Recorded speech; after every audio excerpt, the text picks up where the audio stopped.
సంకల్ప బలం గట్టిగా ఉంటే ఏదైనా సాధించవచ్చు అని చిన్న పక్షుల జత వల్ల మనం తెలుసుకోవచ్చు. అదేమిటంటే, ఆ పక్షి సముద్రపు ఒడ్డున ఒక చిన్న గూడు కట్టుకొని గుడ్లు పెడుతూ ఉండేది. ఇలా పెట్టిన వెంటనే అలా సముద్రుడు వచ్చి కెరటాలతోటి లోపలికి లాక్కు వెళ్ళిపోయేవాడు. అది మళ్ళీ పెట్టడం, సముద్రుడు వచ్చి లోపలికి లాక్కెళ్ళిపోవడం, ఆ పక్షి మళ్ళీ గుడ్లు పెట్టడం, మళ్ళీ సముద్రుడు లాక్కెళ్ళిపోవడం, అలా 4, 5 సార్లు జరిగింది.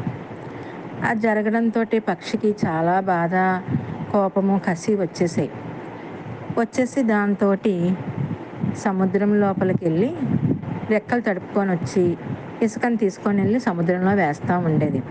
అలాగా ఆ పక్షుల జత అలా వేయడం చూసి మిగతా పక్షులన్నీ వచ్చి ఒకటి ఒకటి ఒకటి వచ్చి ఏమైందంటే, ఇలాగా నేను గుడ్లు పెడుతున్నాను ఒడ్డుని, సముద్రం లోపల తీసుకెళ్ళిపోతున్నాడు, నాకు చాలా బాధ వేస్తుంది, అందుకని చెప్పేసి నేను సముద్రుడిని ఇసుకతోటి నింపేస్తే ఆ నీళ్ళు పోయి నా గుడ్లు నాకు దక్కుతాయి, అందుకని ఆ పని చేస్తున్నాము మేమిద్దరమేని అని చెప్తుంది అన్నమాట.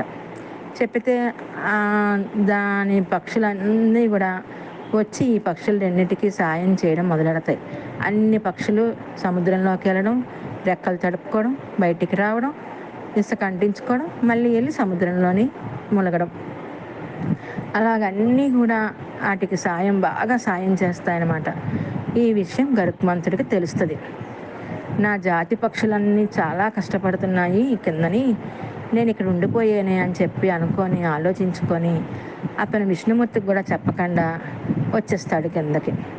వచ్చేసి పక్షులను అడుగుతాడనమాట. ఏమైంది అంటే, ఏమో మాకు తెలీదు, ఆ పక్షులన్నీ అలా చేస్తున్నాయి, అందుకని వాటికి మేము సాయం చేస్తున్నాము, అయితే ఎందుకు చేస్తున్నాయో మాకైతే తెలీదు అని చెప్తాయన్నమాట. చెప్పితే మరి గరుత్మంతుడు చాలా బలవంతుడు కదా, అందుకని పెద్ద పెద్ద కొండలు, చెట్లు, చేమలు, మాన్లు అన్నీ తీసుకొచ్చి వేసేస్తుంటాడు అనమాట. వేసేస్తుంటే అంత అల్లకల్లోలం అయిపోతుంటుంది సముద్రం అంతాను. అల్లకల్లోలం అయిపోతుంటే అప్పుడు విష్ణుమూర్తి చూసి గబగబా కిందకు వస్తాడనమాట. కిందకొచ్చి గరుత్మంతుడిని అడుగుతాడు, ఏమైంది గరుత్మంతుడా అని అడిగితే, ఏమో నాకు తెలీదు ప్రభు, అవి చేస్తున్నాయి వాటికి, అందుకని నా జాతి పక్షులకి నేనేమో సాయం చేస్తున్నాను, సంకల్పం అలాంటిది అని చెప్తాడనమాట. అని చెప్పితే అప్పుడు విష్ణుమూర్తి మొదటి పక్షి దగ్గరికి వెళ్తాడు. వెళ్ళి ఏమైంది అని అడిగితే, నేను ఇలాగా ఒడ్డుని గుడ్లు పెట్టుకుని ఉంటే సముద్రుడు లోపలికి లాక్కొని వెళ్ళిపోతున్నాడు, అలాగా 4, 5 సార్లు చేశాడు, అందుకని నేను సముద్రుడిని ఏమో ఇసుకతో నింపుతున్నాను నా గుడ్ల కోసము అని అంటే, అప్పుడు సముద్రుడిని పిలుస్తాడు విష్ణుమూర్తి. సముద్రుడా, ఎందుకు అలా చేశావు, తీసుకొచ్చి ఆ పక్షికి ఇచ్చేయి అని అంటే, లోపలికి వెళ్ళి పక్షి గుడ్లు తీసుకొని వచ్చి ఆ పక్షికి ఇచ్చేస్తాడనమాట.